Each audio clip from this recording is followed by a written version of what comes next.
Bhante ji, we are ready to go. Okay.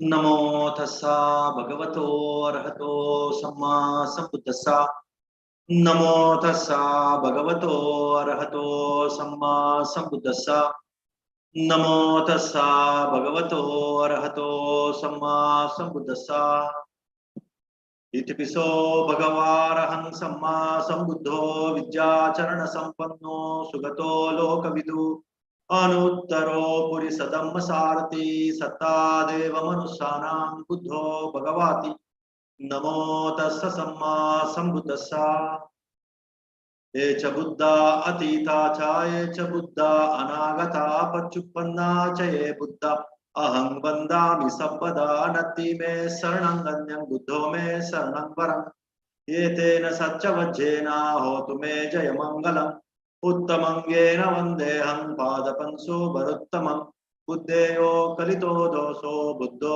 कमतु तं मम बुद्धं यावनिब्बाणपर्यन्तं शरणं गच्छामि स्वाकातो भगवता धम्मो संदिटिको अकालिको एहिपस्सिको अपनायको पच्छत्तं वेदितव्यो विन्नुहीति नमो तस्स नियानिकस्स धम्मस्सा ये च धम्मा अतीता च ये च धम्मा अनागता पच्चुपन्ना च ये धम्मा अहं वन्दामि सर्वदा नत्ति मे शरणं गम्यं धम्मो मे शरणं वरम् एतेन सच्चवज्जेन होतु मे जयमङ्गलम् उत्तमङ्गेन वन्देऽहं धम्मं च विदुत्तमम् धम्मेयो कलितो दोषो धम्मो कमतु तं मम धम्मं यावनिब्बाणपर्यन्तं शरणं गच्छामि सुपटिपन्नो भगवतो सावकसङ्गो उजुपटिपन्नो भगवतो सावकसङ्गो न्यायपटिपन्नो भगवतो सावकसङ्गो सामीचिपटिपन्नो भगवतो सावकसङ्गो यदिदं चत्तारि पुरिसयुगानि अट्टपुरिसपुद्गल एषा भगवतो सावकसङ्गो आहुनेयो बाहुनेयो दक्षिणेयो अञ्जलिकरणीयो अनुत्तरं पुण्यकेतं लोकस्साति नमो तस्स अट्ट आर्यपुद्गला महासङ्गस्सा ये च संगा अतीता च ये च संगा अनागता पच्चुपन्ना च ये संगा अहं वन्दामि सर्वदा नत्ति मे शरणं गम्यं संघो मे शरणं वरं एतेन सच्चवज्जेन होतु मे जयमङ्गलम् उत्तमङ्गेन वन्देऽहं संगं च विदुत्तमम् संज्ञेयो कलितो दोषो संगो कमतु तं मम संगं यावनिब्बाणपर्यन्तं शरणं गच्छामि विपत्ति पटिवाहाय सर्व संपत्ति सिद्धिया सर्व दुःखं विनाशाय सर्व भयं विनाशाय सर्व रोगं विनाशाय भवे दीर्घायुकदायक सर्व लोकं हितत्ताय परित्तन्तं वनामहे समन्ता चक्रवालेषु अत्रा गच्छन्तु देवता सद्धम्मं मुनिराजस्सा सुनन्तु सग्गमोक्कदम् धम्मश्रवणकालो अयं वदन्तः धम्मश्रवणकालो अयं वदन्तः परित्तश्रवणकालो अयं वदन्तः नमो तस्स भगवतो अरहतो सम्मा संबुद्धस्सा एवं मे सुतं एकं समयं भगवा सावत्यं विहरति जेतवने अनाथपिण्डिकस्य आरामे अतको अन्यतरा देवता अभिकंताय रथिया अभिकंतवन्ना केवल कप्पं जेतवनं गोपासेत्वा येन भगवा तेनुपसंकमि उपसंकमित्वा भगवन्तं अभिवादेत्वा एकमन्तं अट्टासि एकमन्तं दिटाकोसा देवता भगवन्तं गाताय अज्जबासि पराभवन्तं पुरिसन्मयं पुच्छाम गौतम भगवन्तं पुत्तुमागम्मा किं पराभवतो मुखं सुबीजानो भवं होति सुबीजानो पराभवो धम्मकामो भवं होति धम्मदेशी पराभवो इति हेतं विजानामा पटामोसो पराभवो द्वितीयं भगवा ब्रूहि किं पराभवतो मुखं असन्तस्सा पिया होन्ति सन्तेना कुरुते प्रियं असतं धम्मं रोचेति तं पराभवतो मुखं इति हेतं विजानामा द्वितीयोऽसो पराभवो Tatiyang Bhagava Bruhi King Parabhavato Mukang Niddasili Sabasili Anuttata Chayo Naro Alaso Kodapanyano Tan Parabhavato Mukang Iti Hetang Vijanama Tatiyoso Parabhavo Chatuttang Bhagava Bruhi King Parabhavato Mukang Yo Matarang Pitarang Vajinakang Gatayobbanang Pahu Santona Bharati Tan Parabhavato Mukang Iti hetang vijanama chatuttoso parabhavo panchamang bhagava bruhi king parabhavato mukang yo brahmanang samanang va anyang vapi vanibbakam musavadena vancheti tang parabhavato mukang iti hetang vijanama panchamoso parabhavo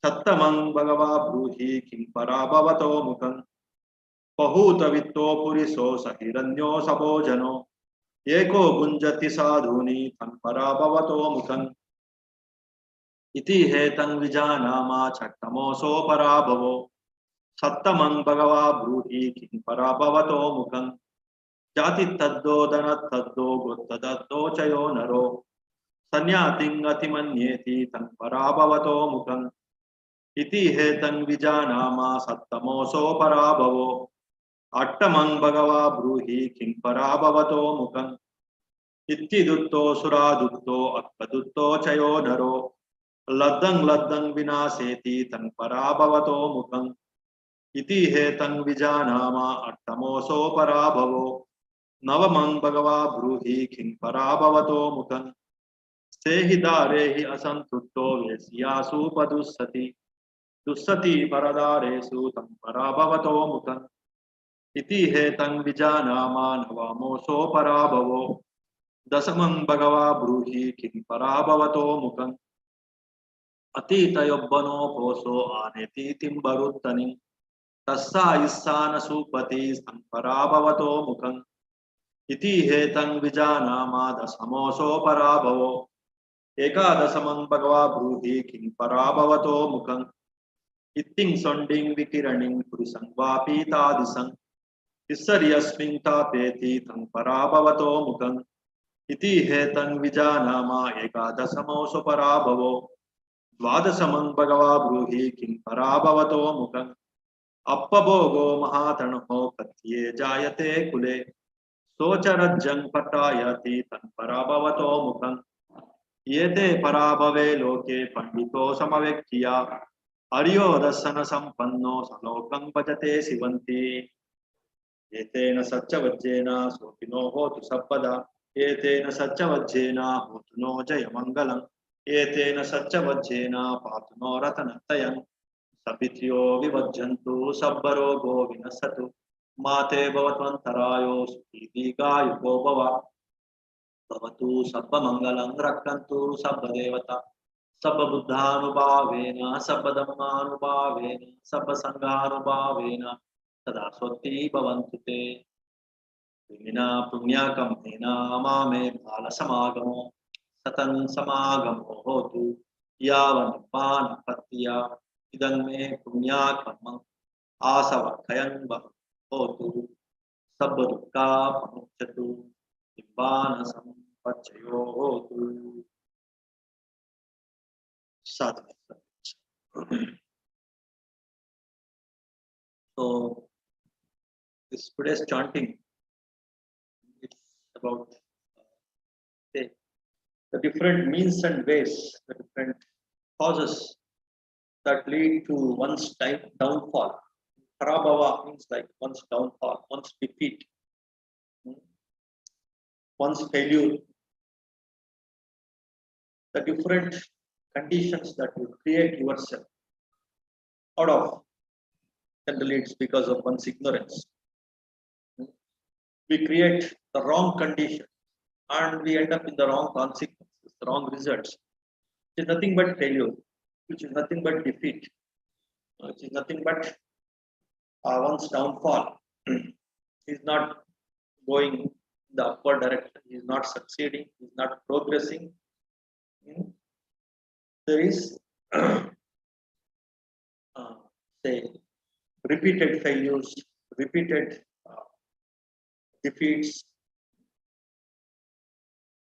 So that lead to, of course, greater suffering, greater pain, greater loss, greater blame. One will end up in this, say, the wrong consequences because of the wrong causes that he has created. So Buddha enlists some 12 causes why people fall into the failures, the defeats, or the downfall. Of course, some time back I explained this Parabhava Sutta, and this is a protective chanting. So, protective chanting means by repeatedly thinking about this, one can safeguard himself, one can protect himself from those wrong conditions, the wrong causes that one can produce for himself, one can create for himself, that he can avoid, and he can safeguard himself, he can protect himself. So that is the point. So there is one more sutta, many of you may be aware of that sutta, that is Mahamangala Sutta. It is the opposite of this. So the proper blessings, the proper right things, the proper congenial factors or the conditions that you prepare yourself or that you might have prepared in your previous lives, the past life or the past period, engage or the previous life that you have created yourself. And now also you are creating right things. So they will lead to the success, they will lead to the progress, they will lead to the achievements, the victory, the benefits, the profits. So that is Mahamangala Sutta. There are so many factors that Buddha enlists in the Mahamangala Sutta. And here also, of course, there are 12 verses here. In each verse, maybe some 2-3 factors are there. Around 30-35 positive factors that one should really think about to achieve success, to achieve, say, progress in the life. And in the same way, there are some 30-35 factors that have been enlisted in this Parabhava Sutta. Though there are only 12 verses, the gathas, but in these 12 verses, nearly some 30 factors are there, which one should again and again remember, again and again, recollect again and again, think about them, understand the intricacies, the ins and outs of those factors, and one should cultivate them, one should practice them. So the same thing holds good with both these, the factors that support the progress and the factors that lead to downfall. The factors that lead to downfall, that you should understand thoroughly and you should avoid it. The factors that support progress, that you should cultivate and you should practice it. So in that way, understanding the opposites, the causes of failure, the causes of success, that gives that integrated or holistic or wholesome approach to happiness, to progress, to success. So some other, maybe some other talk in the future, we will see, we'll have this comparative understanding of the causes that lead to success and of the causes that lead to failure.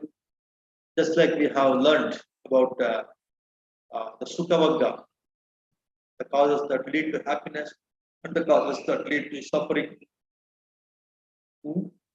Something like that we have learned, the Dhammapada Gathas, Dhammapada chapters.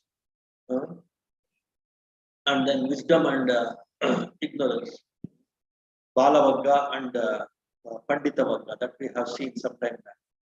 So in Balavagga, the factors that lead to one's ignorance, one's mind working in the wrong way, in an ignorant way, and which leads to suffering. Those things we have seen.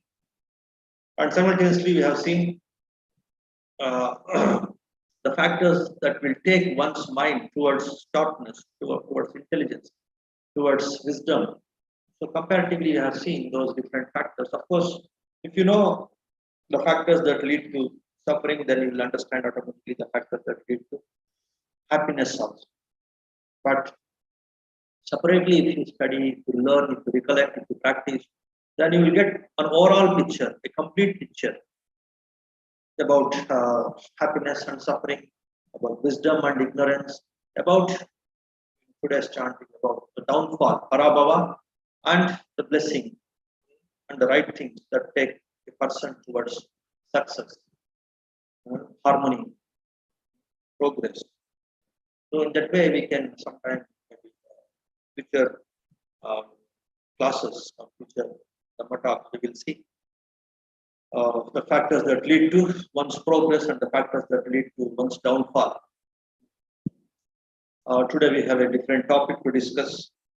These chanting, these are protective chanting. To develop more faith and more wide confidence in this protective chanting. Chant these things and give a little bit of introduction about these different chants so that you can develop more confidence in this path, more confidence in this discriminatory wisdom of what is right, what is wrong, what is beneficial, what is not beneficial, what is profit, what is loss, what is suffering, what is, of course, happening, what is wisdom, what is ignorance. So this kind of discretely knowledge about these different opposites that should be very clear in the mind. Then only say one can be very smart, very skillful, very mindful in selecting the tasks, selecting the actions, whatever may be the action, whether it is mental action, verbal action, or physical action. He will be more smart or will be more skillful in selecting these different actions and performing these different actions and deriving the right results by performing the right actions. So that is the, of course, with right view and right intentions, with right mental actions. So that is the idea of say chanting, so that you can develop the right faith in some of these points, some of these say factors, some of these causes and conditions that really one should think, one should work upon and cultivate them. So if you are not mindful, if you're not skillful, if you don't take care of the dependents or dependent on you, if you are too greedy about one particular thing, conceptual thing, how those things will lead to downfall. Those things are discussed in this Parabhava Sutta. Of course, there are some 35 factors that we will see later. Okay. Now we will take up today's topic. It's a very special topic, very important. It's very dear to my heart. That is one sutta given to one lay person by name Upali. His name is Upali. There is one more important personality, the same name, Upali. But this person is a lay person, is a lay householder. But he is a very renowned, very special householder, this Upali. And a discourse was given to him. It's the discourse it's more a dialogue. It's a dialogue, it's an interaction between this very intelligent, very renowned, very powerful person during those days in this Jambudvipa, in this country, in this in India at the time. He was a very renowned person, renowned lay person. So he was into some other belief system, was into some other view. How he could change his view, how he could come to this right view. And that is a very fascinating story, fascinating incident that happened during the time of Buddha. And the other Upali he's also a very prominent person, prominent personality. He was a monk. He became a monk, of course. And he was actually the barber who was serving the royal princes, the princes who are the brothers and who are the cousins of Buddha. Buddha, when he left his house and he became a monk, and he got enlightenment and he started teaching and making the people more wise and more enlightened, liberating them with his teachings. Some 6 of his brothers and cousins, they also decided to become the followers of Buddha by becoming monks, by renunciating the worldly life. So their barber was serving them. He also decided to become a monk along with his 6 brothers. And of course, he became a monk. And Buddha gave ordination to all of them, his brothers, and also this barber. And but he's a very clever, very intelligent person, though he was a barber. And Buddha gave him the first ordination. He made him the senior of his brothers, so that their pride can be subdued. They can uh, they can give up their pride. They can respect this their barber, whom they were thinking as their servant. Now he has become the senior to these 6 brothers, Buddha's cousins. So in that way, and that is his speciality, this Upali, that is one thing. Because he was so powerful in his wisdom and in his virtue, so Buddha made him the senior, that is one thing. And the second thing is, he is renowned in the disciplinary rules, all the disciplinary rules that Buddha designed. He became very renowned, very accurate in learning all those disciplinary rules, remembering all those disciplinary rules, and say using those disciplinary rules when there is some conflict, when there is some confusion or some conflict in applying these rules in the community, among the lay people or among the monks. If there is some dispute, some conflict in applying the rules, and he is the right person who used to handle those disputes and who used to give proper solutions and reconcile the opposite parties, the different parties. So he is another Upali. He is also a very prominent personality. And today we are not going to discuss about his role in promoting Buddhism and all these things. Today we are going to discuss about another personality, that is a lay person, Upali. And this is also very important, especially for the lay people, to understand the key concepts of Buddha's teaching. And definitely you can derive a lot of key takeaways from this Upali Sutra also. And of course, because this is relatively a longer sutra, maybe we can divide this into 2 talks. We can divide this Upali Sutra, and we can cover this in 2 Dhamma talks. Maybe next week also we can continue this with this Upali Sutra. And today, of course, we can learn a few key factors that are really useful in your life also. You can apply some of the factors, some of the beautiful things, concepts that you can derive by listening to this Upali Sutra. And this happened in a place called Nalanda. You might have heard of this place, Nalanda. It's a very famous Buddhist heritage place now. There was one very big university, Nalanda University, and that is during the medieval time. And during the Buddha's time, also it was special because Buddha gave some beautiful discourses in this place, Nalanda. And his chief disciple, Venerable Sariputta, is also from this place, Nalanda. There were so many other disciples also. They're from Nalanda.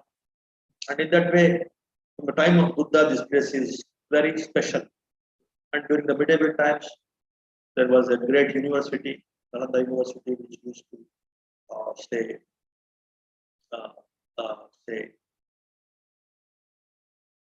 accommodate, take care of thousands of serious devotees, serious seekers, serious knowledge seekers. It was a very reputed university. People from all over the world, they used to come and stay in this Nalanda University, and they used to learn from great teachers. So in that way, it was special. Nalanda is special during the medieval times. And now, of course, again, they have started one new university, the same name, Nalanda University, but they now call it as Navanalanda, the new Nalanda University. That way they call it. Also, it is catering to the seekers from different parts of the world. And of course, there are so many monuments there at Nalanda. In that way, that place is very special in present-day Bihar. It is near to Bodh Gaya, not very far from Bodh Gaya. It's not very far from Patna also. So that is about this place, Nalanda. So this Upali Sutra, this happened. This discourse to Upali. It was given in this place, Nalanda. So Buddha was traveling in this place, Nalanda, and there is one mango grove, Amravana. It's again very renowned place because Buddha gave so many discourses in this mango grove, this Amravana in Pavarika. Pavarika.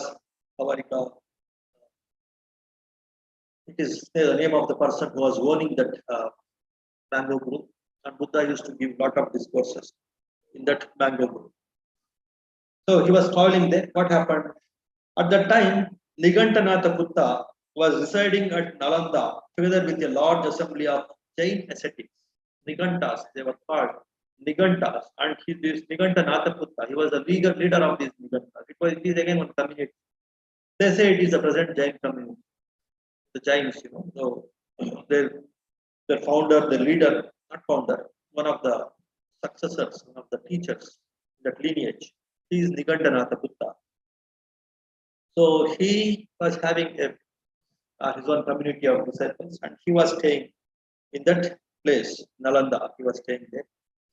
Then the Jain ascetic Digati Tapassi wandered for alms in Nalanda. After the meal, on his return from almsround, he went to Pavarika's mango grove. There he approached the Buddha and exchanged greetings with him. There was one renowned disciple of this Nigantanatha Buddha, these Jains, and his name is Digatapassi. He was wandering here and there, and after for his alms, that was the custom of all these Samanas. Samanas means like those who have given up their house, their household life, they become ascetics or monks, and for their livelihood, they have to go for the alms from collecting the alms from house to house. So after his alms from, and he met Buddha after the meal. On his return from almsround, he went to Pavarika's mango grove and he approached Buddha and he exchanged greetings. And then Buddha asked him to, he was standing on one side. Buddha asked him to sit down if he's interested. Then a conversation started between between Buddha and this Digatapassi. Then Buddha asked him, Tapassi, how many kinds of deeds does Nigantanatha Buddha describe for performing bad deeds? Different kinds of means a person indulge in the bad deeds. So what are those three different means because of which a person indulges in the bad deeds, bad actions? In that way, Buddha asked this Digatapassi, in what way your teacher says, so why a person indulges in the bad deeds? What are the different modes, the different means that a person practices and which will become a bad deed? That way Buddha asked this Digatapassi. And this Tapassi, the disciple of the Nigantas, he replies, Reverend Gautama, Nigantanatha Buddha does not usually speak in terms of deeds. He usually speaks in terms of rods, danda. He won't say the deeds, the different actions a person performs, generally which will become wrong deeds by the majority of the people. But he won't use the word deeds, actions, kamma. He won't use the word kamma or actions or deeds. But rather he uses the word, the danda, means again, because it is like, especially for the Jains, the actions are like enforced. That's why they don't involve in the actions. They try to subdue their actions as much as possible. Physical actions, mental actions. verbal action, everything they want to completely make it zero by not performing. If you perform, it becomes one forceful thing. That's why they used to call the actions as rods, as danda, because there is enforcement in the action. So because of that reason, the Jains they used to call these deeds as rods. So our teacher he used to call them as rods instead of deeds. So in that way, this Digatapasi replaced. Then Buddha asked him, all right, then how many kinds of rods does Nigantanatha Buddha describe for performing bad deeds? All right, let us use your own terminology.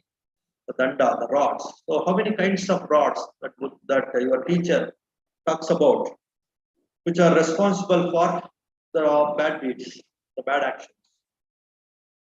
Then this Tapasi, Digatapasi, he answers. Digantanatha Buddha describes three kinds of rod, three kinds of danda, three kinds of intention, three kinds of three ways, three means by which a person indulges in the wrong deeds. What are they? The physical rod, the verbal rod, and the mental rod. Physically putting forth some effort and enforcing something which will lead to the bad actions.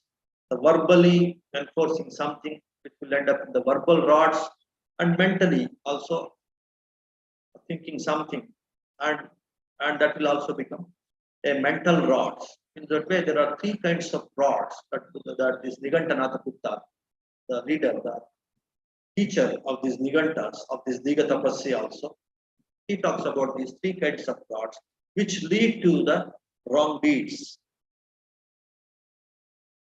Then Buddha asks, but are these kinds of rod all distinct from each other? All these three rods that you are talking about, that your teacher talks about, like the physical rod, the mental rod, and the verbal rod, whether they are distinct from each other,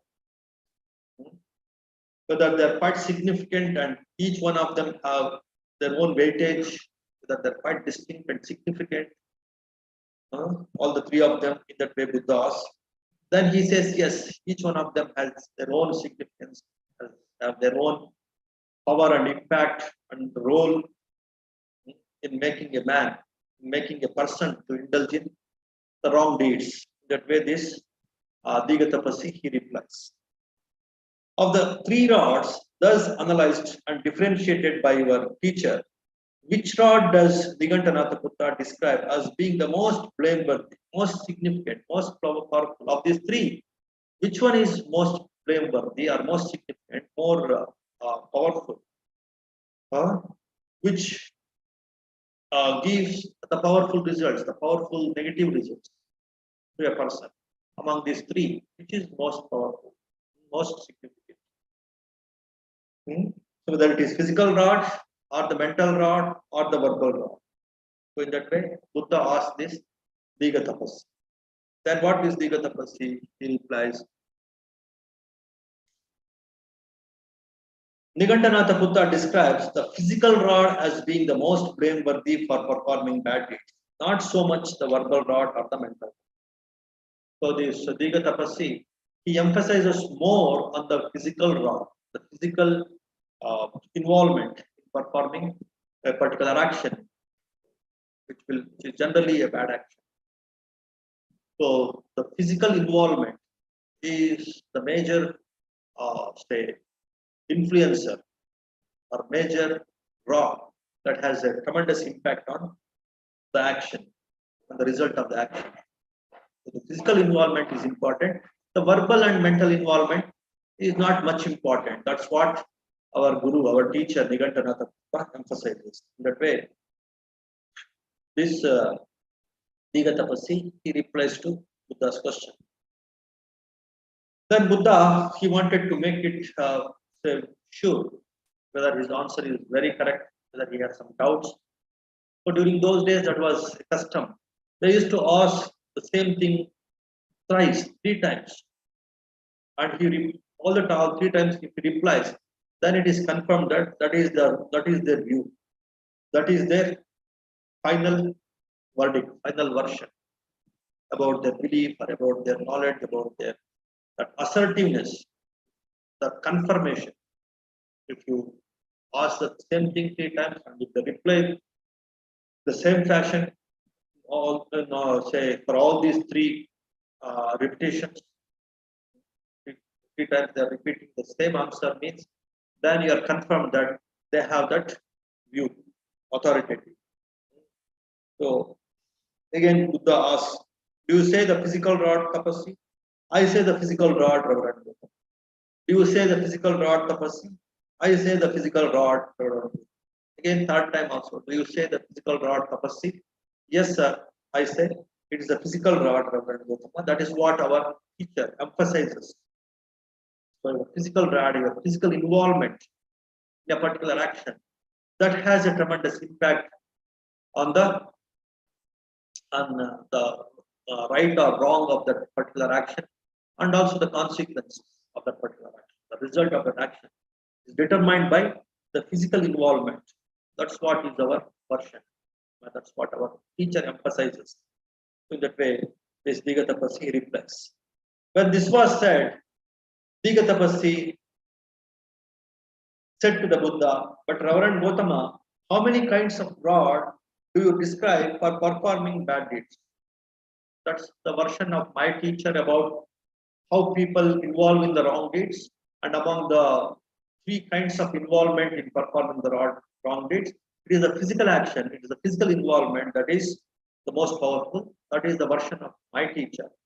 That is Digatapasi's teacher, Digantanath Buddha. What is your version?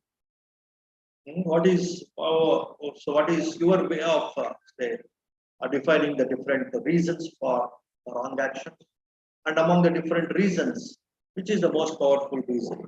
So in that way, this Digatapasi inquires, and for that, what is the Buddha's answer? Tapasi, the realized one is Tathagata. Tathagata means Buddha. That is himself, Buddha himself. What he's talking about? He does not usually speak in terms of rods. Buddhas or Tathagatas, they won't speak in terms of rods, danda, because Buddhas they talk about the right actions also. So when they talk about involvement of mind, involvement of speech, involvement of body, so these 3 involvements they need not be always unwholesome, always wrong. So involving these 3 things, one can perform the right actions also. That's why I don't use the word rod, because in rod there is enforcement, there is punishment, there is negativity, there is wrongness always. That's why the Buddhas they don't talk about the rod. Instead, they don't use the word rod, rather they use the word deed. So I use the word deeds, and so again this Digatapasi answers our questions again. All right, you may call it as deed. So then how many kinds of deeds that we talk about? How many kinds of intentions? How many kinds of involvement? How many kinds of involvement in performing a wrong deed? That way he questions this Digatapasi. For that, again Buddha answers. I described 3 kinds of deed for performing bad deeds: physical deeds, verbal deeds, and mental deeds. The same terminology, but instead of the same 3 things, but instead of using the rods, I use the word deeds. Instead of physical rod, I use the terminology as physical deed. Same way, instead of mental rod, it is mental deed. It is verbal deed instead of verbal rod. But are these kinds of deed all distinct from each other? All right, whether all these 3 things are quite significant and distinct from one another. That way, this Digatapasi inquires. Then Buddha says, yes, they're all quite distinct. Of the 3 deeds thus analyzed and differentiated, which deed do you describe as being the most blameworthy for performing bad deeds? Whether it is physical deeds or mental deeds or the verbal deeds, from these 3, which one is more impactful, more significant, more powerful in getting the wrong results, wrong consequences, wrong repercussions? Which is the most powerful? Of course, there is one significant difference between the usage of the term, the usage of this deed and the rod. But there is one different difference between your teaching and my master's teaching. And the other difference is, I want to know, among these three, my teacher's version is physical deeds or the physical rods are more impactful. That's what is my teacher's version. But according to your version, according to your teachings, so among these three, which one is more impactful among these three, physical deeds, verbal deeds, and mental deeds? Again, he questions this Vigatapasa. Then Buddha says, this is very, very important difference, and this is what the entire right view approach is dependent upon, based upon. So what Buddha talks about here, I describe the mental deeds as being the most blameworthy for performing bad deeds, not so much physical deeds or verbal deeds. It is not your physical deeds or the verbal deeds that are as significant as powerful as your mental deeds. Your mental deeds will define or contribute, mental deeds will contribute the most for the results of that particular action. That's why Buddha says in many places, Chetana hi kamma. Chetana means your mental actions, your mental intentions. They contribute to the goodness or the badness of your action, even to the power of the goodness and badness. That is contributed by your mind only, by your mental action, by your say mental intentions. How strong is your intention in the mind? That will determine the power of the action, whether it is bad action or good action. The body and the speech, it is simply an expression of your mental action. If there is strength in your mental action, then verbally and physically also, you will have the same strength. If the mental action lacks that strength, that intention and that strength, then your verbal action and physical action, they also lose that strength. And the consequence, the results also will not be very powerful. So here Buddha's version is, it is the mental actions, the mental intent, the mental intentions that will contribute to the power of the action and also the result of the action. So that's what is my version. In that way, Buddha answers to this Vigatapasa. Again, 3 times he repeats the same question, this Vigatapasi. That was the custom, and that's very beautiful custom. So if you ask the same question 3 times and the person replies the same way all the 3 times, then you are sure, then you get the confirmation that this is the version of this teacher. So this is that is like authorizing, endorsing the things 3 times, validating the things for 3 times. That way Buddha validates that it is the mental action that contributes the most. It is the most powerful thing for the Dhamma, for the action, and also for the result of the action. It is the mental action, mental intent, mental intention, mental force by which you create that mental action or the thought, the intention.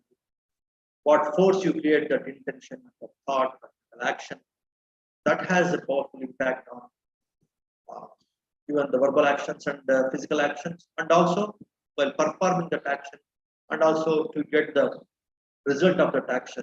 It is the core, the basic, the most important one is your mental action, your mental intention. Chetana hi kamma. Chetana means the intention. That itself is kamma. That way, Buddha defines the importance of the mental action and the mental intentions, the efficacy or in the power of the action. So 3 times he asks the same questions. Buddha repeats the same way all the 3 times. I say mental deeds, tapasya. In that way, Buddha repeats 3 times. Then this Jain ascetic Vigatapasi made Buddha stand by this point up to the 3rd time. Up to the 3rd time, Buddha stood for the same thing, that is the mental actions are superior than the verbal and physical actions. After which he got up from his seat and went to see his teacher, Nigandanatha Buddha. At that time, Nigandanatha Buddha was sitting together with a large assembly of lay people of Balaka. It's a Unnor place next to Nalanda.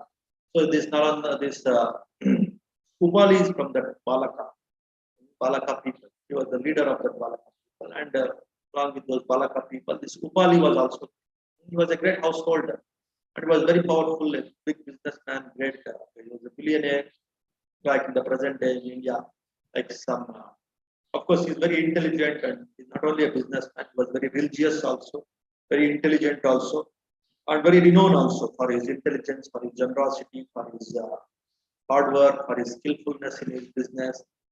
Because of all these things, he was quite renowned, and he was a disciple of this Nigantanatha. He was following the tradition and the view of this Nigantanatha.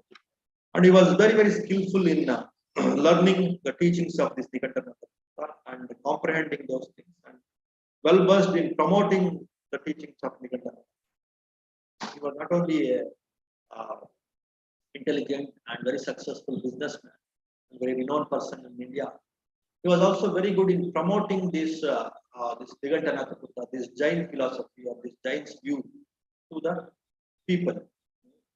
In that way, he was very special. He was also there in that community, that assembly of people, where this Nigantanatha was addressing to them. He was talking to the teacher of this Jains. He was talking to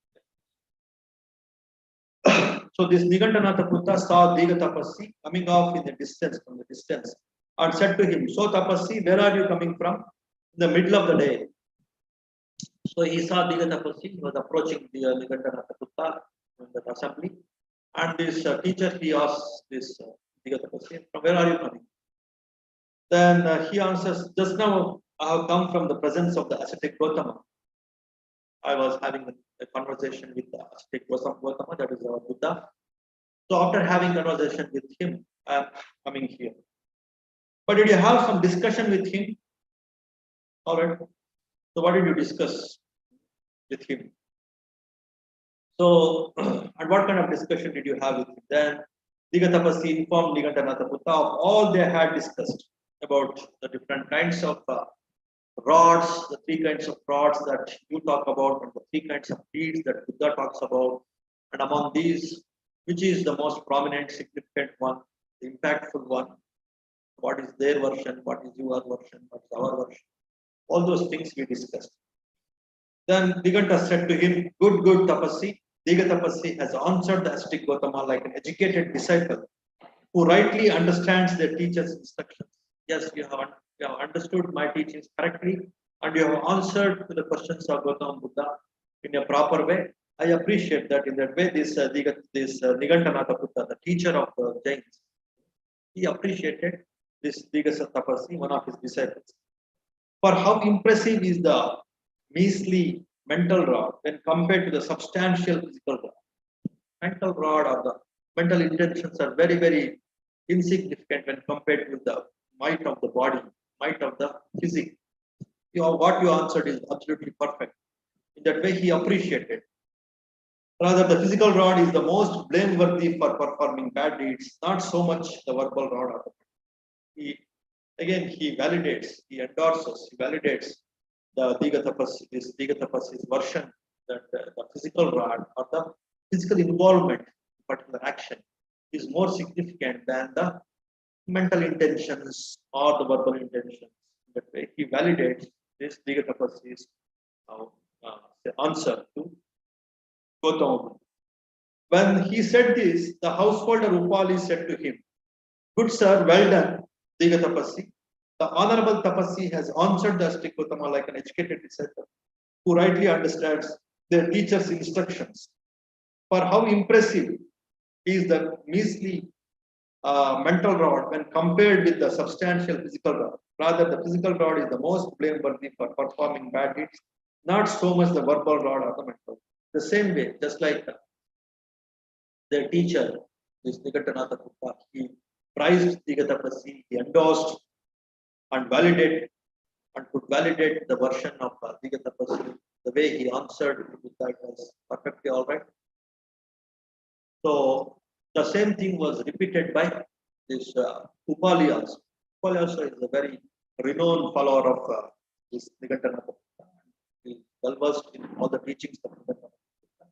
And again, he validates this Diga Tapasi's answers to Buddha, and in that way, Diga Tapasi became happy because both his teacher and this renowned lay follower Upali also, they are confirming, they are endorsing this Digatapasi's answer to Buddha. Then again, this Upali became so excited.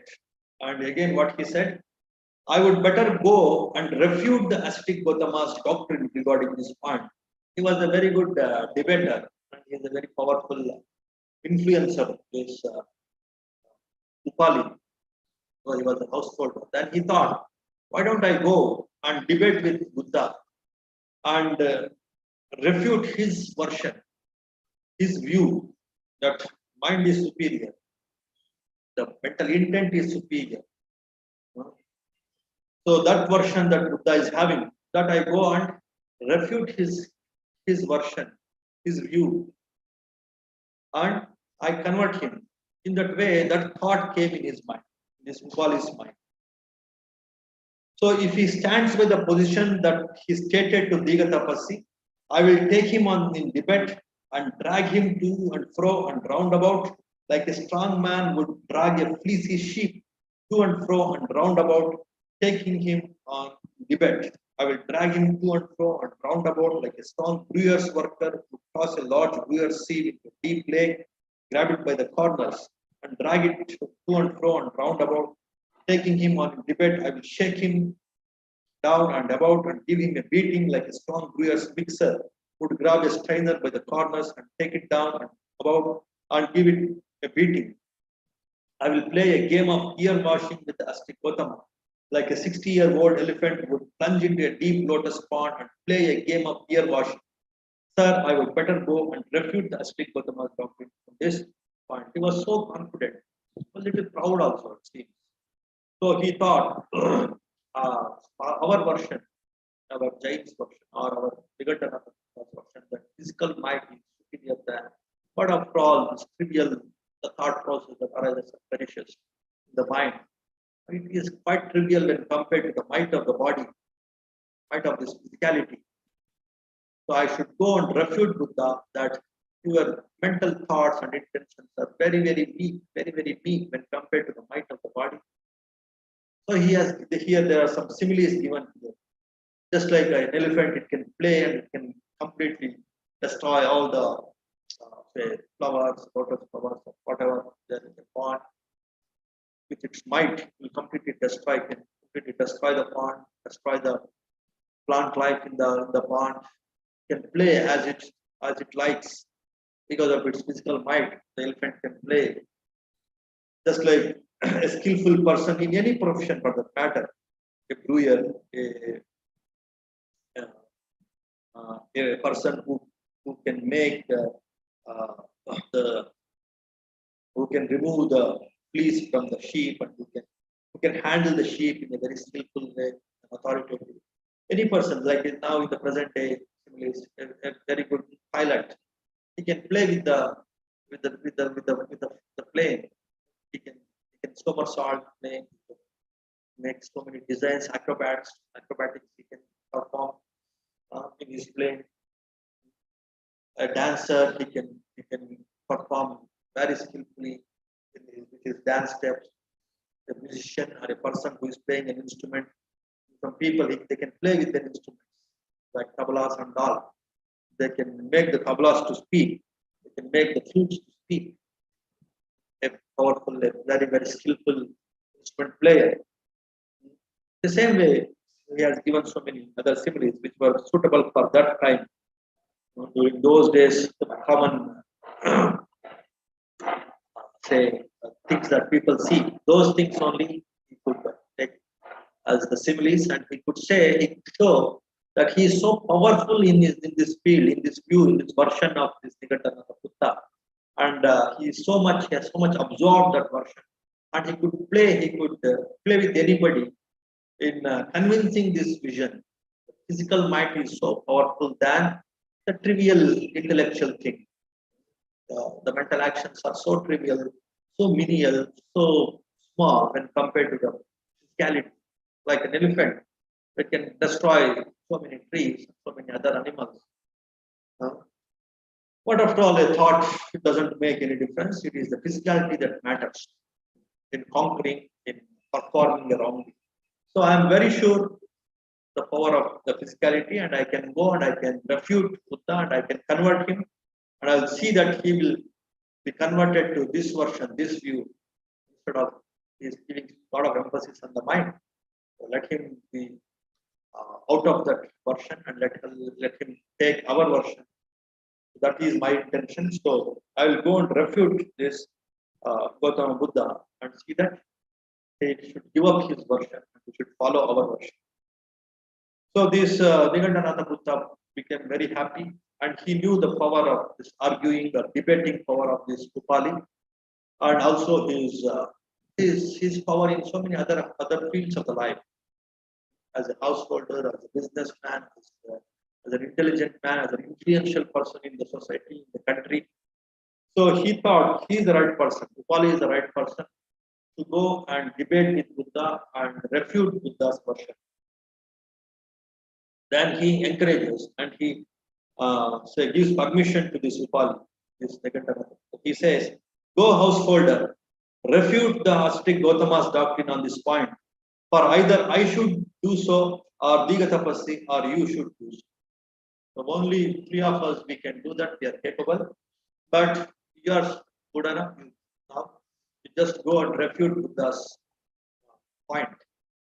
The mental actions, or mental needs are so powerful. That's what is important. Go and refute this and just convert him in that way." This Nigandanatha Buddha, he gives permission to this Upali, the lay follower of this Nigandas. When he said this, Digatapassi said to Nigandana, this Digatapassi, because he had that conversation with Buddha and he knew the powers of Buddha. And what he says to this Upali, though his teacher permits him to go and discuss and debate and refute Buddha, but this Digatapassi, what he says, "Sir, I don't believe it's a good idea for the householder Upali to rebut the ascetic Gautama's doctrine. For the ascetic Gautama is a magician. Don't be so overexcited, so over enthusiastic. So that you can go and you can debate with Buddha and you can defeat Buddha, you can refute Buddha. Don't take Buddha so lightly. So for the ascetic Gautama is a magician. He is not an ordinary person. He is a magician.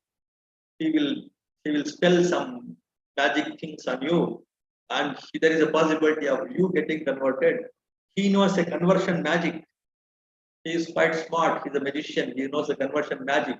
What he can do, and uses it to convert the disciples of those who follow the other path with his magical band, with his magic stick, with his magician tactics. What he can do, he can convert you. That's what is his style. He can convert the people from other sects or other beliefs or other views to his view. So he is such a powerful magician. So I think it may not be possible for you to go and refute him. In that way, this Digatapassi, he gives his version, his opinion about this Upali going and discussing with Buddha. Then it is impossible tapassi. Then this Upali, then this Nigandanatha Buddha, no, he says he has lot of belief in this Upali, and this Nigandanatha Buddha, he won't agree with the opinion of Digatapassi. But he says it is impossible tapassi. It cannot happen that Upali could become Gautama's disciple. Definitely, Gautama could not convert this Upali. Upali is very smart. There is a possibility, a higher possibility. It is highly possible. It is possible that Gautama could become Upali's disciple. Go, householder, refute the ascetic Gautama's doctrine on this point. For either I should do so or Digatapassi, or you can definitely do that. I permit you to go on, argue and debate with Buddha and refute his point. In that way, this Nigandanatha Buddha, he permits Upali. And this repeats 3 times. 3 times he tries to stop him, this Digatapassi, not to go, not to debate with Buddha. And this teacher, he again validates and he prizes and he shows his trust and his confidence in this Upali. This happens 3 times, and after the third time, this Upali says, "Yes, sir," replied the householder Upali to Nigatanatha Buddha. He got up from his seat, bowed, and respectfully circled him, keeping him on his right. Then he went to Buddha and bowed and sat down to one side and said to him, "Sir, did the Jain ascetic Digatapassi come?" So, with this encouragement and his own confidence, this Upali, he decided to meet Buddha and debate with Buddha and refute his view, his version. And then he visited Buddha and he gave all the respect to Buddha and he sat to one side of Buddha. He started asking, started his conversation, whether this Digatapasi he had met you, he came to you and whether he has met you. He did, yes, he came to me and he met me, householder. In that way, Buddha answers to this Upali. But did you have some discussion with him? Yes, I had some discussion with him. And what kind of discussion did you have with him? Then Buddha informed Upali of all they had discussed about these 3 kinds of deeds or rods and which one of them is more powerful. All this conversation that Buddha again repeated to this Upali. When he said this, the householder Upali said to him, "Good sir, well done by Tapassi. The honorable Tapassi has answered the ascetic Gautama like an educated disciple who rightly understands the teacher's instructions. For how impressive is the mental rod, mental actions, mental intentions, when compared with the substantial physical rod, physical actions, physical might is quite substantial when compared to the very menial, very weak, the mental actions, mental intentions.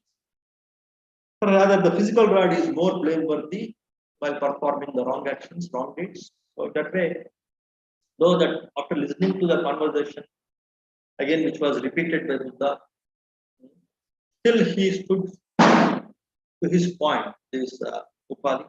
No, it is our Digatapasi's version or our teacher's Nigatanatha Buddha's version. The physical rod is more powerful. I stand for that. So that he wanted to again have a debate with Buddha. So to create that kind of debating environment, he again says this Upali that I too stand for this same version of our teacher Nigatanatha Buddha that was told by our Digatapasi.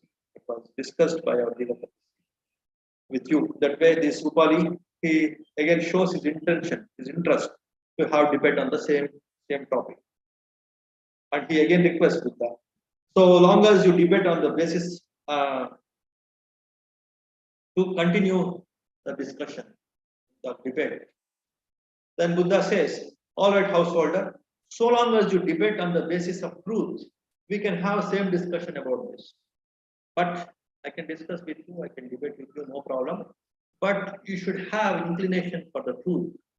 Debating for the sake of debating for the sake of showing off your say, attachment to particular version. No, one should debate, or 2 people should debate to find out the truth. That will become a true, say, the intention, the true spirit of any debate. If you have the true spirit of finding out the reality, finding out the truth, then I'm ready to discuss with you. Or if you have some vested interest or some distorted, say, interest, intentions in this debate, then there is no need to debate. If you have the truthful, that honesty in realizing the truth, in finding out the truth as an outcome of this debate, if you have that kind of interest, then I'm ready to debate with you. In that way, Buddha gives him some warning before the debate, some clarity, the true purpose of debate. What should be the true purpose of debate? So that clarity Buddha gives before starting the debate. Then this Upali is also a gentleman. He agrees for that condition. So what he says, I will debate on the basis of truth, sir. Let us have some discussion about this. Yes, I'm also a truth seeker. I'm not like a proud person who is sticking on rigidly. Many people have that dogmatic views. Once they think something they have learned, and very rigidly, very tightly, they hold on to it, and it becomes a pride for them. and it enters into their nerves and blood and veins, and that becomes a part of them. And to give it up and to find out the truth, it becomes very difficult for many people. That's how they become fanatics, fundamentalists or fanatics or the dogmatic people. And such people, if they don't open up their minds and hearts for the truth, then it is a waste of time to debate with such people. A truth seeker, though he is having some views, but he is open for others' views also. He is open for the truth also. So to create that kind of openness, Buddha puts this condition with this Upali. So if you are open to the discussion in a fair way, there should be fairness in the discussion, the debate. What is that fairness? That seeking the truth, that intent, that true desire to seek the truth, the true intention to find out the truth. If that is your fairness, if that is there in your mind, then we can have a discussion about it. So he agrees for that condition. Then Buddha starts giving different similes about the power of mind over the power of the body. This is what I used to tell in so many discourses in different levels of meditation, levels, highlighting the importance of mind, the different powers of the mind, finding out the different powers, the abilities, the limitations, the weaknesses of the mind. That is the prime purpose of the human life. Developing the mind, knowing the mind, strengthening the mind, understanding the mind. That itself is the very purpose of human life. Mana Usati iti manusha. One who works on the mind, knows the powers of the mind, develops based on that, liberates the mind based on that. So he is the human being. He is a human being. That is the very meaning of manusha.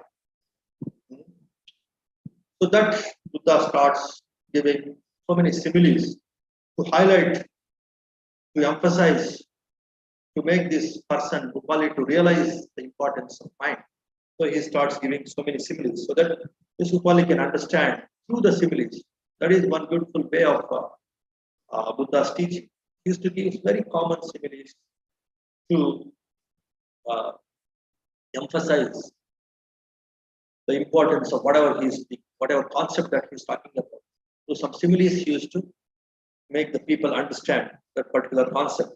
So in the same way here, Buddha started giving so many similes to make this person, Upali, to understand the power of the mind over the power of the body. So take a Jain ascetic. He started giving this example. Take a Jain ascetic who is sick, suffering, gravely ill. They reject cold water and use only hot water. Not getting cold water, they might die. Now, where does Nigantanatha Buddha say they will be reborn? So he started giving one simile, he started explaining about the importance of the mind. And again, questioning back. That is the more style of Buddha. To make the point very clear to the audience, he used to ask questions many times so that the audience will start thinking about and their minds can comprehend the concept very clearly. So Buddha again asked the question,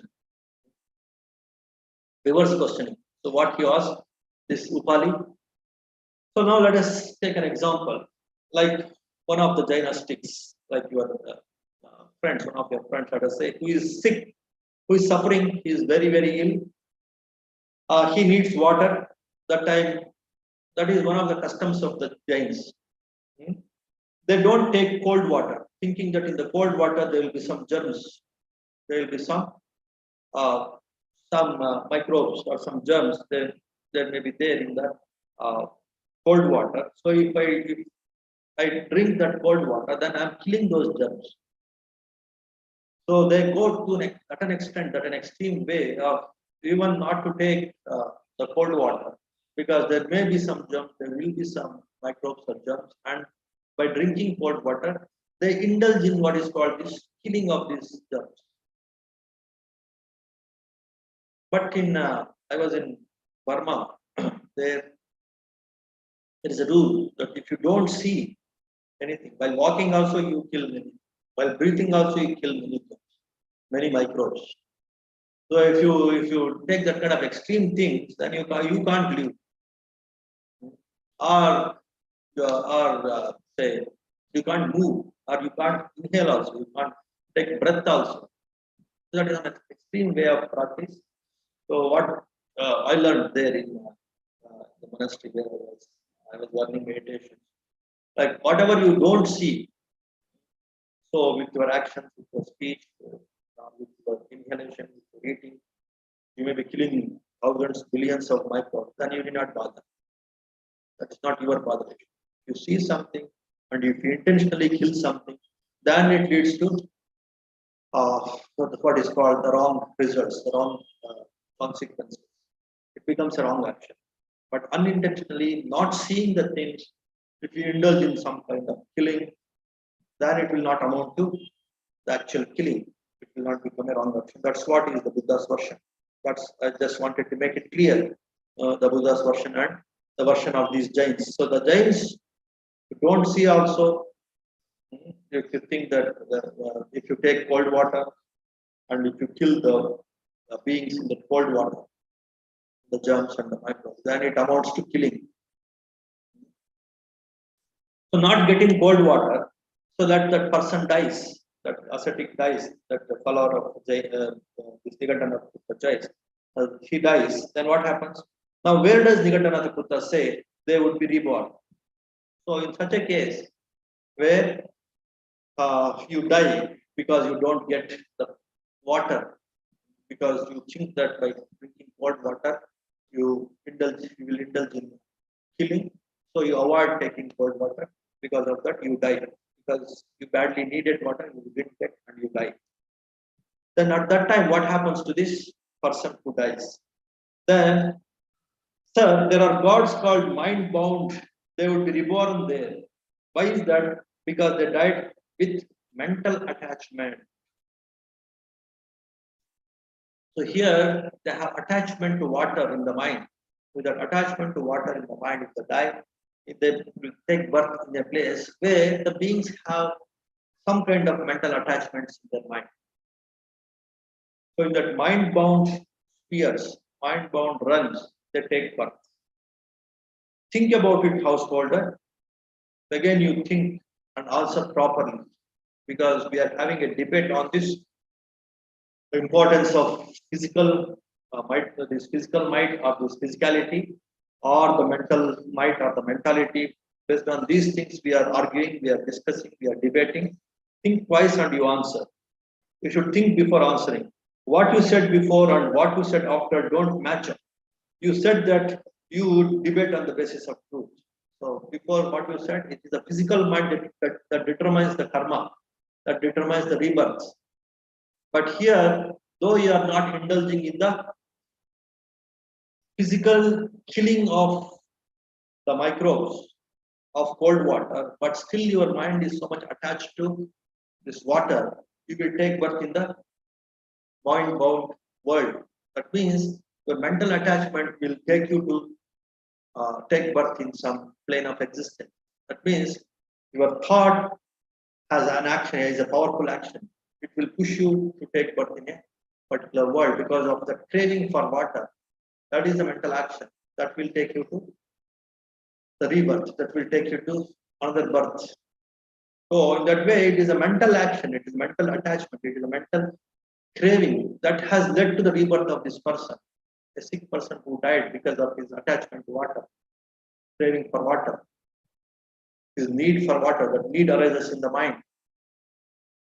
Now you are saying it is not the now. Previously you said it is not the mind, that is the body that matters for the rebirth, but now you are saying it is the mind that has led to the rebirth of this sick person or the sick Jainastic who died. That way, think twice and you answer. So what is your version now? That is the mind that matters most, or that is the body that matters most? Now you decide and tell me. He is a very wise person, this very intelligent person, this Upali. What he says, he understands this point, and but still what he says, even though Buddha says this, I can agree with this point now. The power of the mind, the attachment in the mind, that is very, very predominant, that is so powerful that has led to the rebirth of this. Then monk, I can comprehend this. Even though Buddha says this, but still, somehow, still, the physical rod is the most blameworthy for performing the bad deeds, not so much the verbal rod or the mental. Though in this example, it may be okay, it seems okay. It seems the mental rod or the mental attachment that is very, very powerful in determining one's rebirth, one's mental action and the deed, and that leads to the rebirth. But still, I'm not very sure, I'm not very confirmed, I'm not very clear about your argument that it is the mind that matters most. So that he can get a few more similes, a few more examples, a few more ways of convincing, he may get those parts. So with that intention, so he says, still I believe I will stick on to my point that physical rod is, the physical might is more important. Then Buddha again starts giving some more similes. What do you think, householder? Take a Jain ascetic who is restrained in the fourfold restraint, obstructed by all water, devoted to all water, shaking off all water, pervaded by all water. When going out and coming back, they accidentally injure many little creatures. Now, what result does Nigantanatha Buddha say they would incur? Sir, Nigantanatha Buddha says that unintentional acts are not very blameworthy. But if they are intentional, then they are very blameworthy. Now, again, Buddha brings in this point. So, unintentionally, he might have killed with his body, he might have killed while walking, while doing so many other things. They might have killed many things. Though they have avoided water, though they have not taken water, but with their actions, they might have killed so many germs, so many creatures, so many insects. Then what is the version of your teacher? Then the teacher says that it is unintentional, there is no involvement of mind. Physically, you might have, say, harmed other beings, killed other beings. Then it is not a problem. So in that way, the teacher, our teacher says it is unintentional, then it is not blameworthy. That's what his version. But where does Nigantanatha Buddha say that intention is classified? All right, there is, it is unintentional. Means intention means mind, the mental action, mental thought. That means intention and having no intention, it amounts to your mental rod or mental action or the mind. So again, the mind is more predominant. Again, the mind that matters most. Then your body, what does it? Intentionally, you might have, unintentionally, you might have killed so many beings, so many creatures, but the mind is not involved. That's why he will not be punished in your, in the consequences of karma. So, in that way, our teacher says that means, again, Buddha says, again, Buddha validates the power of the mind, the intention of the mind that will decide that some action is negative or positive. Think about it, householder. You should think before answering. What you said before and what you said after don't match up.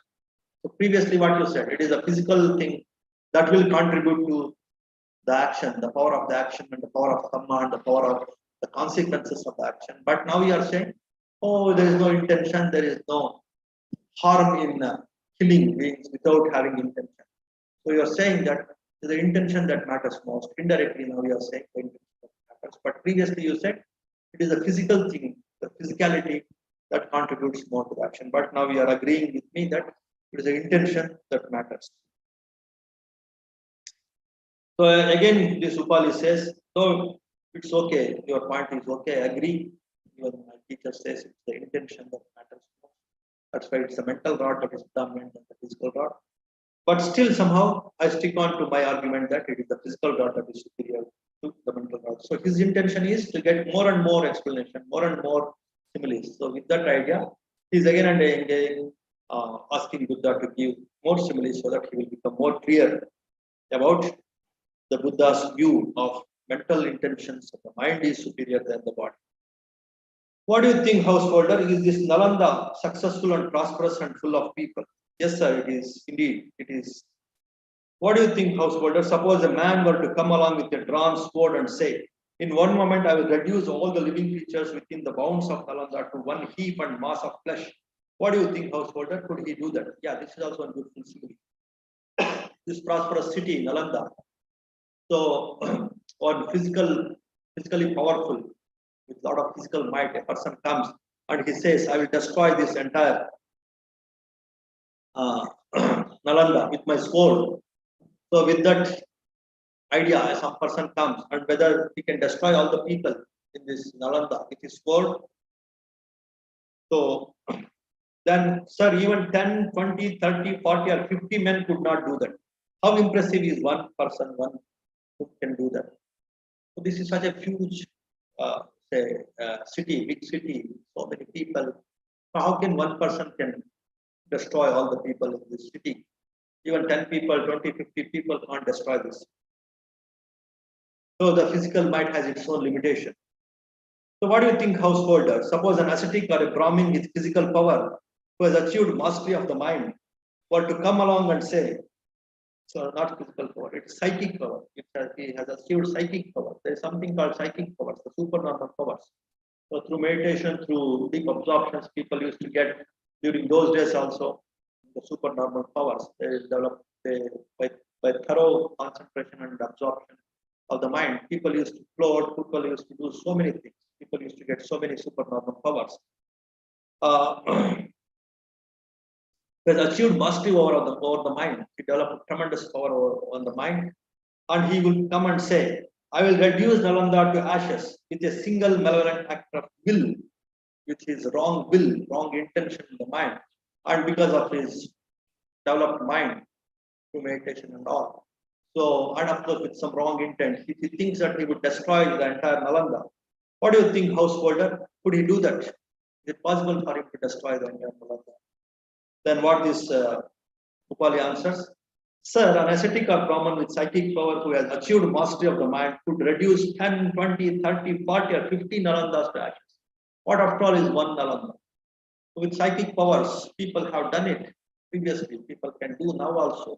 They could destroy the entire city of Nalanda, not just one Nalanda, but this kind of Nalandas, they can destroy 10, 20, 50 Nalandas also. They can destroy with that mental might, the power of the mind, one can destroy this. How impressive is just one Nalanda?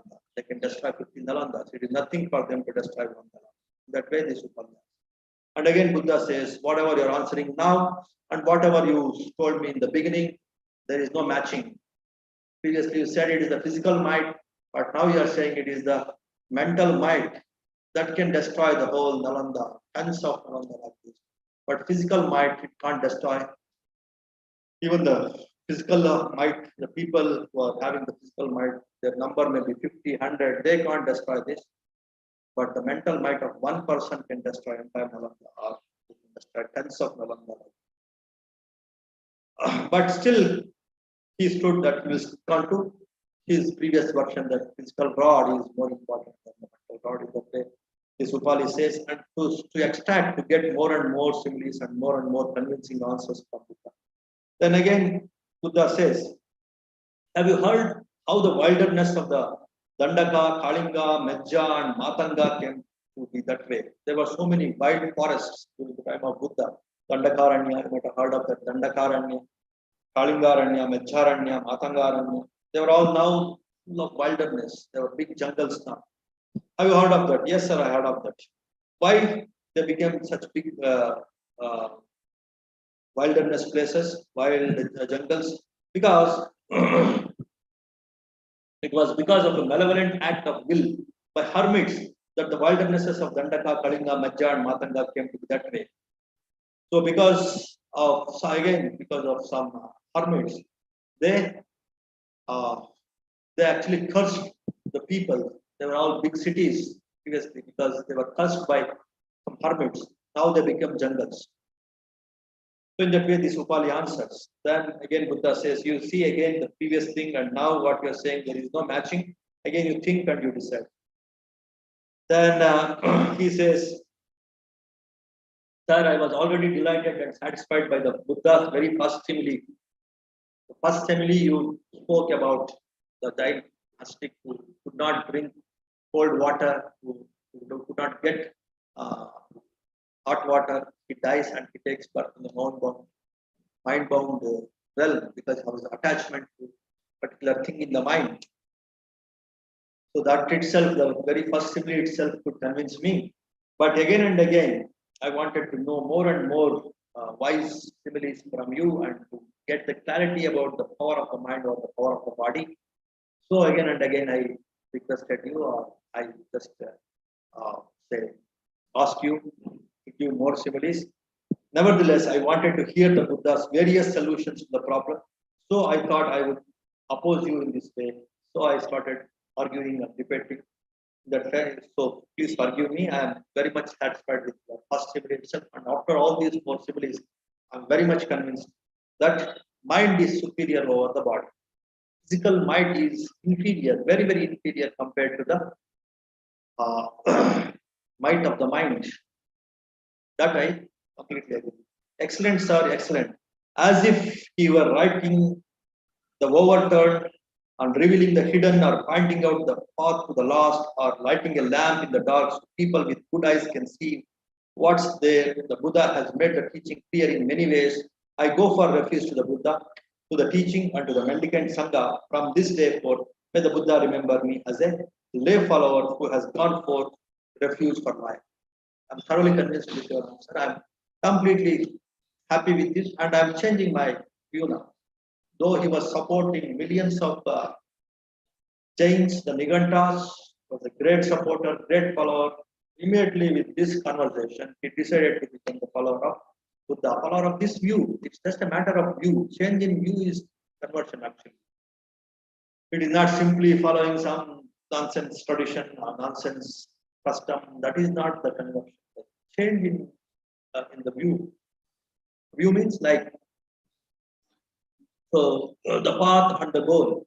If you are clear in the path and the goal, that leads to the ultimate happiness. So then you have some view.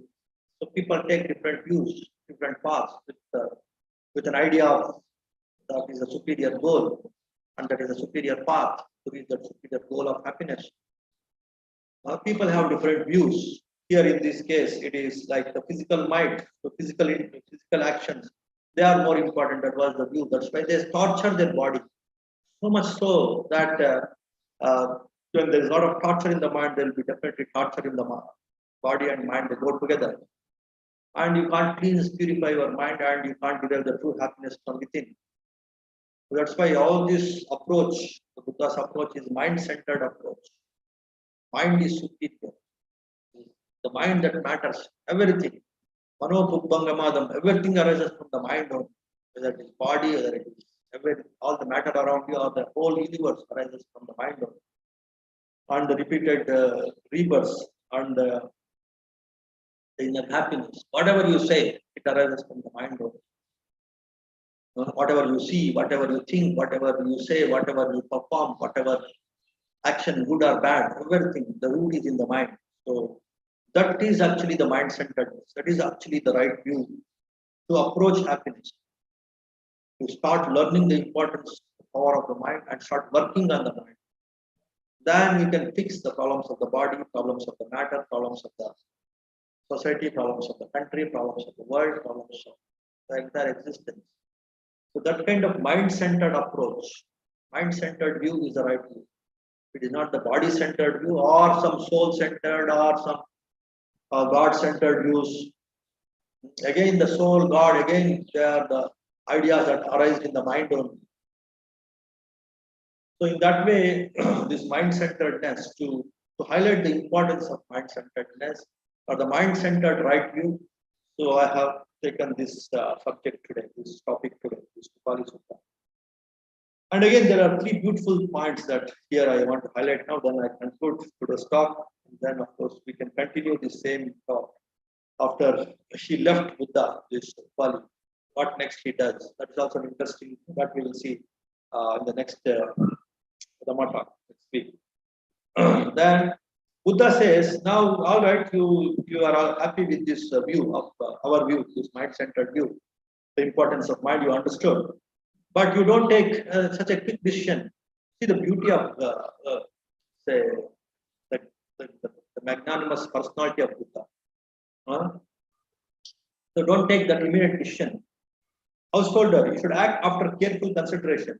It's good for well-known people such as you to act after careful consideration. out of some emotion, out of some spontaneous excitement and emotion. In this discussion, you develop some kind of excitement and emotion. So out of this excitement and emotion, don't take a decision, test decision. Just wait, consider this again and again. Think over this. Immediately don't become a follower of this Buddha, Dhamma and Sangha. Consider this. And with this answer of Buddha, he became more delighted, this Upali.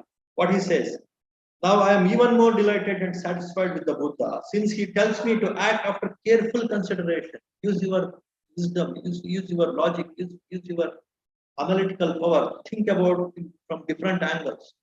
From one angle, you are satisfied now. You are happy with this view, but just approach this point of this mind-centeredness from different views, from different angles, from different directions. Don't be so hasty in changing one view, changing from one view to other view. So this kind of encouraging the audience to think twice, that is again unique to Buddha. No other master in this world. They say, believe me, whatever I said is supreme, just follow me. But here Buddha says, after they believe you, with your correct debate, correct understanding, but still he encourages the people, look at the point from different angles. Be authoritative in your understanding. Be very clear about the view. Then only you follow me. Don't take a hasty decision. That is the beauty of Buddha's magnanimous personality. So after listening this, he became more happy. This this wise man, this intelligent man, Upali. For if the followers of other paths were to gain me as a disciple, they would carry a banner all over Nalanda saying, the householder Upali has become our disciple. And yet the Buddha says, householder, you should act after careful consideration. It's good for well-known people such as yourself to act after careful consideration. If I would have followed some other person, some other teacher, they would have done tom-tom all over the country. Oh, this Upali, this householder, he has taken our path, he has taken the refuge in our view, in our path, in our philosophy. That way they would have made one big celebration, they would have made one, say, big hangama. But now you are saying, just be patient, just wait and see, just consider this from different angles. In that way you are saying, this is very, very special. I'm very much delighted. I am more eager now to follow your path. That way he says. And again Buddha says, and again he says, I want to take refuge in Buddha Dhamma. And Buddha says, you see again. So that is about the Buddha's encouragement for wisdom. Consider the things in different dimensions, from different dimensions. That is the way Buddha used to encourage the people to develop their mind, develop their wisdom, develop their understanding, develop their reasoning. That is one beautiful point, unique point with Buddha and Buddhism. And the second point that we can see is again very, very special. What is the second point that Buddha is saying again? For a long time now, householder, your family has been a wellspring of support for the Jain ascetics.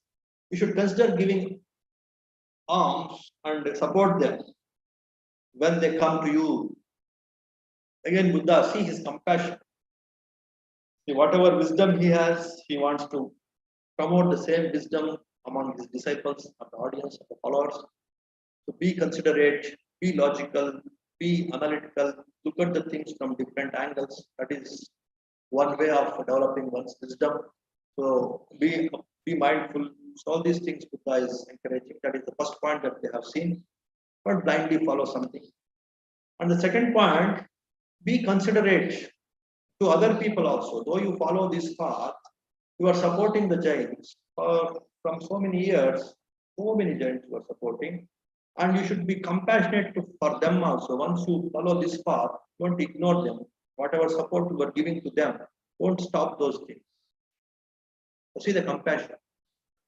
Generally, again, the people from different organizations, different paths, they stick on to their own promotion and they stop promoting or supporting other organizations. But Buddha is saying you should support them also. With this with this admonition, with this recommendation, Upali became much more delighted, much more satisfied. Now I am even more delighted and satisfied, since he tells me to consider giving to the Jain astics when they come. I have heard, sir, that the astic Gautama says, gift should only be given to me, not to others. Gift should only be given to my disciples, not to the disciples of others. Only what is given to me is very fruitful, not what is given to others. Only what is given to my disciples is very fruitful, not what is given to disciples of others. Yet the Buddha encourages me to give to the Jain ascetics. Well, sir, we will know the proper time for that. For the third time, I go for refuge in your teachings, and in your community. That way, he became more delighted. Generally, people, I heard Buddha is very selfish. He always promotes his organization about offering donations to his disciples. But now I see your generosity, your greatness, your compassion for other people also. This has made me more excited. This has made me more happy. So that I will definitely consider. But now I want to go refuge in your path. So, in that way, this Upali became completely satisfied. See here the 3 points I wanted to highlight. And after that, what happens between this Buddha and Upali, and how Buddha teaches him the other things also. And after living Buddha, what happens with his teachers, that is also very, very interesting. The continuation of this we will see. But here the 3 points I will stop. I will just talk about the three key takeaways of this discussion between this Upali and Buddha that we will see, and then we will conclude, and then 1 or 2 questions we can ask. We can close. So, what are the 3 key takeaways? The first thing that I told you is the mind that matters. The superiority of the mind one should understand, and one should work on the mind. That we are doing it in the different levels that of training that we are going through. Level 1, 2, 3, 4, 5, 6, and all these things. Different meditation programs. So in that way, you are working on the mind. So mind-centeredness is the right view. That's what is the first thing that we have to learn from this discourse. The second point is looking at the things from different angles, developing your reasoning, developing your mindfulness, developing your discrete power, developing your overall wisdom, not simply blindly following the blind beliefs, the blindly worshipping, taking, giving importance to the blind faith. Simply whatever your master says, follow it. Don't argue with the teacher. Simply surrender. So that kind of versions are there, very much there in all other sects, most of the things in the world. So reasoning whatever the teacher is talking about, then accepting him. That is what is encouraged here. That kind of encouraging the wisdom, encouraging the reasoning, encouraging developing the mind in this aspect also. Looking at the things, looking at the problem from several angles. So that is also encouraged by Buddha. So that wisdom aspect is encouraged here. So that is the second aspect, second key takeaway of this Dhamma talk. And the third key takeaway is compassion, being considerate for others also, because everybody can't understand the importance of mind-centeredness, working on the mind in this authoritative way, in a systematic way, because majority of the people are belief-oriented. Simply they want to do something by believing something. So be considerate to such people also, and be kindful to them also, and help as much as possible to everyone. So that kind of universal compassion is also one of the key teachings of Buddha, and that's also being highlighted here. So in that way, these 3 key takeaways: the mind-centeredness, and the importance of wisdom and reasoning, and the importance of compassion. These 3 points are the key, 3 key points of Buddha's teachings. This approach, this right view approach. So those things we just comprehend and remember again and again, and it will definitely help you to achieve progress in your meditation and also in your worldly life. So with that, we will conclude. Just 1 question we will see, and then we will close. Yeah. Any questions? Vaishaki, any questions from anybody?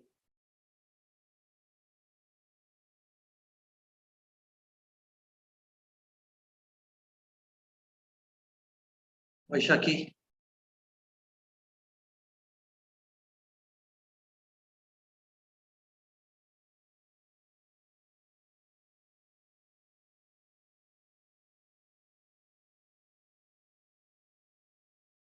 No questions? Or no Vaishaki? Yeah.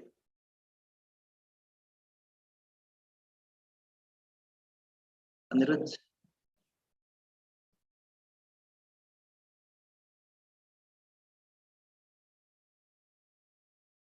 Okay, if no questions, we will conclude with one small chant. Namo tassa bhagavato arahato samma sambuddhassa.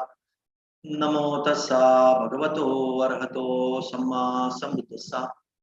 Namo tassa bhagavato arahato samma sambuddhassa.